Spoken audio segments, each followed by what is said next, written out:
নমস্কার বন্ধুরা, কেমন আছেন সবাই? মাই স্টোরি মাই ব্লগ চ্যানেলের আরেকটি নতুন দিনে আপনাদের সবাইকে স্বাগত। আজকের ব্লগটা আমি বিকেল থেকে শুরু করছি। এখন বিকেল আর বেশিরভাগ দিনই এরকম হয় যে সকাল থেকেই ব্লগ শুরু করি। এরকম খুব কমই হয়েছে যে বিকেল থেকে শুরু করলাম। তো আজকে ঘুগনি করব, ওইজন্য এই প্রেশার কুকারের মধ্যে ঘুগনি ভিজিয়ে রেখেছিলাম সকালবেলায়। আর একটা আলু দিয়ে দিয়েছি। আর মসলা বেটে নেব। এই যে আদা নিয়ে নিয়েছি। আর এই যে দেখছেন শিলনোড়া, বেশিরভাগ আমাকে শিলনোড়াতেই আপনারা দেখতে পাবেন। মিক্সিতে আমি শুধুমাত্র গুঁড়ো মসলা যখন করি তখন ব্যবহার করি। আর এরকম কাঁচা মসলা আমি এই শিলনোড়াতে বেটেই বেশিরভাগ দিই। আসলে অল্প একটু মসলা করতে হয় তো খুব বেশি করি না। তো যখন করি তখন টাটকা, টাটকা বেটে নিই। এত গরম পড়েছে, সকালের দিকে যখন রান্না করি তখন তো অতটা গরম পড়ে না, যেহেতু আমার একটু সকাল সকালই রান্না করতে হয়। কিন্তু বিকেলে বা রাতে যখন রান্না করতে হয় তখন একটু অস্বস্তি বোধই হয়। আর এখন করছি তার কারণ আমার হাজব্যান্ডের আসার সময় হয়ে গেছে, তো ও এসে টিফিন করবে। মাঝে মাঝেই এরকম বিকেলের দিকটায় বাড়িতে টিফিন বানিয়ে নিই, কিন্তু বেশিরভাগ সময়ই হয় কি ও বাড়িতে ফেরার সময় কিছু না কিছু বাইরে থেকে নিয়ে আসে। আর আজকে তো যেহেতু ঘুগনি হচ্ছে, আমার মেয়ে দুপুর থেকে বায়না করছে যে লুচি বানানোর জন্য, যে লুচি করো, ঘুগনি দিয়ে লুচি দিয়ে খাবো। কিন্তু ওর খাওয়া তো আমি জানি, ওই একটা মাত্র লুচি খাবে, ছোট্ট একটা লুচি খাবে। তো আমার আজকে গরমের মধ্যে সত্যি কথা ও যতই বলুক আমার একটু এনার্জি হচ্ছে না। ঘুগনিটা ভিজিয়ে রেখেছিলাম ওজন্যই করছি। আর লুচি করব না, এমনি ঘুগনি খাবে। আর ঘুগনিও খাবে না, ওই ঘুগনির মধ্যে শুধু যে ঝোলটা পাবে ওইটুকুটা খাবে লুচি দিয়ে ভরিয়ে, কিন্তু ঘুগনির মধ্যে মটর বা ছোলা যদি থাকে সেগুলো খায় না। ওই যে বললাম হাজব্যান্ড ফেরার পথে নিয়ে এসছে জিলিপি আজকে। তো ও তো জানে না আমি ঘুগনি করছি, তো এটা দুজনকে দিয়ে দিই। এই যে ওর সামনে এনেছি আর ও বলছে দুটো খাবো না, একটা খাবো। তো একটাও পুরোপুরি খাবে কিনা সন্দেহ। এদিকে আমার মশলাটাও কষানো হয়ে গেছে। আর আজকে বিকেল থেকে কালকের কিছুটা অংশ আমি শেয়ার করব, কালকে সকাল পর্যন্ত কি করছি। কারণ বিকেলের পর তো খুব বেশি কাজ থাকে না, আর কাজ যদিও বা থাকে ভিডিওতে দেখানোর এনার্জি থাকে না। কারণ বিকেল দুপুরের পর থেকে বিকেলটা একটু রেস্ট নিই, হালকা পাতলা কাজ করি, তখন আর মনে হয় না যে ভিডিও করি। আমার সারাদিনের রুটিন অনেক বন্ধুরাই দেখতে চেয়েছেন, কিন্তু সারাদিনের রুটিন বানানো সত্যি খুব টাফ। কারণ সকাল থেকে বিকেল পর্যন্ত একদম সন্ধে বা রাত পর্যন্ত ভিডিও বানানো, কারণ এর মধ্যে আমার অনেক কাজ করতে হয়। সকালবেলাও রান্না করি আর রাতেও, বেশিরভাগ সময় রাতেও আমাকে রান্না করতে হয়। কিছু না কিছু রাতের দিকে রান্না করি। তো সবসময় রান্না, ঘরের কাজ দেখাতে গেলে আপনারাও পুরো ভিডিও দেখতে দেখতে বোর হয়ে যাবেন।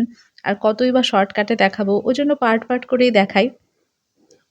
এদিকে দেখুন আমার ঘুগনিটা হয়ে গেছে, একটু পাতলা রাখলাম, অবশ্য ঠান্ডা হলে আর একটু জমে যাবে।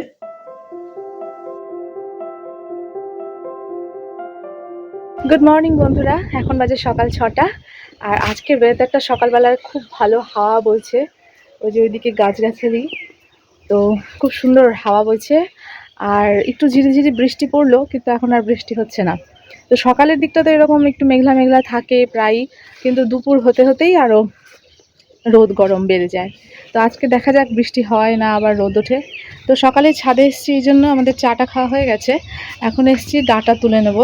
আজকে একটা নিরামিষ সবজি করব, তো সমস্ত রকম সবজি আছে, ডাঁটাটা নেই। যেহেতু ছাদে আছে ওই জন্য ওটা আর এখন কেনা হয় না, কাজ চলে যায়। তো কয়েকটা ডাঁটা তুলে নেব। সবজি চাষ করতে তো ভালোই লাগে, কিন্তু এবার গরমে সবজি চাষ করতে গিয়ে যতটুকুই বা লাগিয়েছি বুঝতে পারলাম যে জল কত পরিমাণ দিতে হয়। প্রচুর পরিমাণ জল দিতে হয়, আর এই যে ডাঁটা শাকগুলো প্রচুর জল টানে। তো দুবেলা করে জল দিতে হয়, কারণ বৃষ্টি তো নেই। গাছগুলো কেমন শুকিয়ে শুকিয়ে যাচ্ছে। আমার আর একটা গাছ মরে গেছে জানেন তো, টগর ফুল গাছ। এর আগে তো একবার মরে গেছিলো একটা টগর গাছ, তারপরে আবার নতুন চারা আনা হয়েছে, সেটাও মরে গেছে। আর এখানে দেখুন এই যে মিষ্টি কুমড়ো হয়েছে। তো আগের মিষ্টি কুমড়োটা তো নষ্ট বেরিয়েছে, তো এটা দেখা যাক, এটা এখনো পর্যন্ত ভোমরায় ফুটো করেনি। তো দেখা যাক কি হয়। এই সাদা কাগজ ফুলটা আমাদের 12 মাসই ফুল দেয়। আর এখন বাজে সকাল 7:30, আর এখানে আমি একদম রান্না তুলে নিয়েছি আর সবজি টবজিও কেটে নিয়েছি। আমার রান্নাঘরের সামনের দিকে, পূর্ব দিকে, পাশের বাড়ির এই যে সুপুরি গাছ একদম তো হেলে থাকে। তো আমাদের দিকেই বেশি হেলে থাকে। আর এই যে গাছের নতুন সুপুরির জন্য ফুল এসছে, তো দেখতে কিন্তু বেশ ভালো। আর এখান থেকে আমি যদি পান সুপুরি খেতাম না, এখান থেকে বেশ তুলে নিতে পারতাম কয়েকটা। কিন্তু দুঃখের বিষয় আমি সুপুরি-টুপুরি খেতে পারি না। আর এই জায়গাটা জানলার মধ্যে ফুলগুলো এসে পড়ছে, শুকনো ফুল। তো একটু স্বাভাবিকভাবেই নোংরা হয়ে থাকছে। ধুয়ে দিচ্ছি কিন্তু তাও একটু নোংরা হবেই এখন। আর এখানে এই যে দুদিকে দুটো কড়াই বসিয়ে দিয়েছি গ্যাসে, এখন চটপট রান্না করে নেব। কালকের কিছু মাছ ছিল, এর আগের দিন দেখিয়েছিলাম ট্যাংরা মাছ আর চিংড়ি মাছ, তো সেগুলোই অল্প অল্প আছে, তো দুটোই রান্না করে নেব। একা হাতে সংসার, বাচ্চা কাচ্চা এগুলো সামলানো সত্যিই একটু চাপের ব্যাপার হয়ে যায়। আমাকে অনেক বন্ধুরা কমেন্ট করে যে তুমি তো একা একা থাকো, ওই জন্য নিজের মতন থাকতে পারো। নিজের মতন, হ্যাঁ এটা ঠিক, নিজের মতন থাকতে পারি, কোনো অসুবিধে নেই। কিন্তু আমার শ্বশুর শাশুড়িও মানে আমি যেইভাবে থাকি তাতে কখনোই বাধা দেয়নি এখনো পর্যন্ত, আর ভবিষ্যতেও কখনো দেবেও না আশা করি। তো আমার মতের সঙ্গে তাদের মত মিলে যায়, ওই জন্যই কোনো সমস্যা হয় না। কিন্তু কি হয় বলুন তো, একা একা থাকলে নিজের মতন চলাফেরা বলতে কি, আমি তো নিজে থেকে এমন কোনো কাজ করি না যাতে আমাকে টোকার দরকার হয়, সেরকম কাজ আমি করিও না। কিন্তু কি বলুন তো, আমি দেখেছি যদি একটু মেম্বার থাকে বাড়িতে, শ্বশুর-শাশুড়ি বাড়িতে থাকে তাহলে কিন্তু কাজে অনেক সাহায্যও হয়। শাশুড়ি থাকলে একটু এই যে সবজি কেটে দেওয়া বা কখনো রান্না করা। আর তাছাড়া এই যে একা একা থাকা না, একা একা এই দুবেলা করে নিজের হাতে প্রতিদিন রান্না-বান্না করা, তারপরে এক্সট্রা কাজকর্ম করা, মাঝে মাঝে সত্যিই একটু বিরক্ত লেগে যায়। কিন্তু তবুও আমি সবসময় একটু হাসিখুশি থাকার চেষ্টা করি। আমার ভালো লাগার কাজগুলোর মধ্যে নিজেকে ইনভলভ রাখি। আর সেরকমভাবে এখন বোর লাগে না। আর বোর না লাগার আরেকটা কারণ আছে, সেটা হচ্ছে আমার YouTube। কারণ এই যে রান্নাবান্না যাই করি না কেন আপনাদের সঙ্গে শেয়ার করি। তাছাড়া মাঝে মাঝে এরকম হতো যে একঘেয়েমি লেগে যেত, এবং সেক্ষেত্রে আমার হাসব্যান্ড মাঝে মাঝে রান্না করতো, যখন আমি বলতাম যে আজকে আর রান্না করতে ইচ্ছে করছে না, তুমি একটু করে নাও। তো করতো। এখনো মাঝে মাঝে যখন বলি যে আজকে চাটা তোমার হাতে খাবো, তো তখন ও চা করে নেয়। তো সবকিছুরই সুবিধা অসুবিধা সবকিছুই আছে, নেগেটিভ দিক আছে, পজিটিভ দিক আছে। যেখানে শ্বশুর-শাশুড়ির সঙ্গে অ্যাডজাস্ট হয় না, তাদের কাছে বিষয়টা নেগেটিভ। আবার যখন যদি অ্যাডজাস্টমেন্ট ভালো থাকে তাহলে অনেক সুবিধেও আছে। অনেক হেল্প পাওয়া যায়।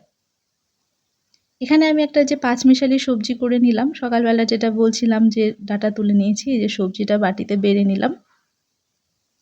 আর মাছের ঝোলটাও আমার ওইদিকে ফুটছে, ততক্ষণে আমি এই কড়াই আর ঢাকনা যতটুকু বাসন হয়েছে ততটুকু মেজে নিচ্ছি। আমি এটা করি রান্না করতে করতে, যতটুকু বাসন জমে যায় সেটা সঙ্গে সঙ্গে মেজে নিই। তাহলে পরে আর খুব বেশি বাসনের চাপ পড়ে না। হালকা পাতলা যা থাকে ওগুলো মেজে নেওয়া যায়।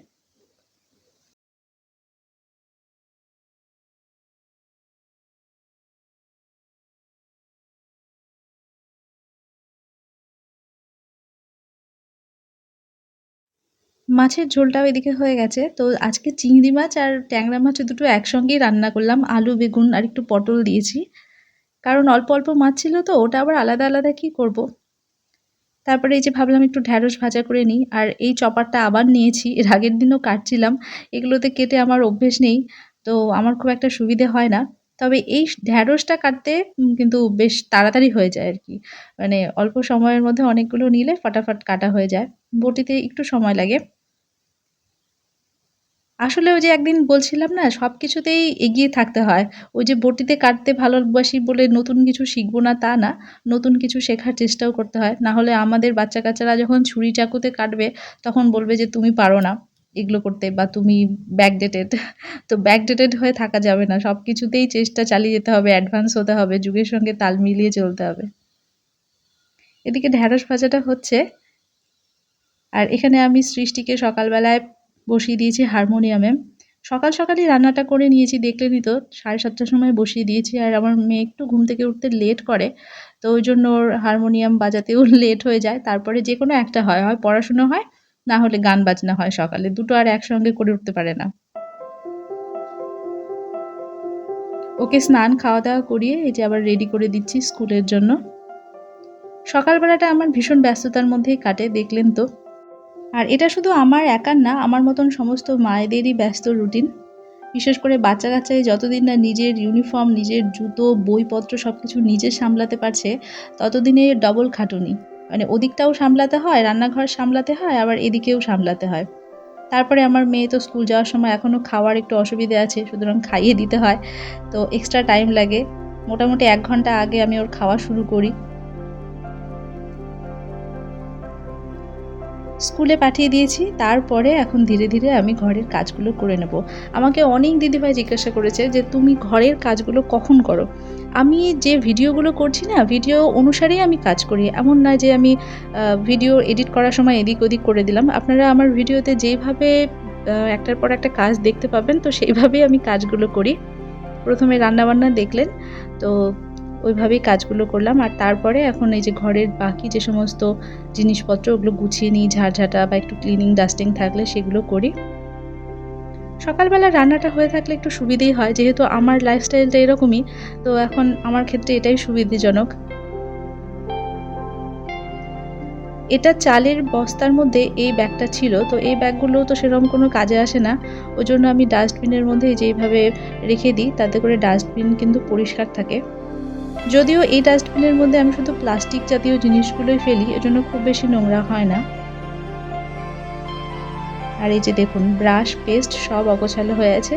এখন সব কিছু আমাকে একটু একটু করে গুছিয়ে নিতে হবে।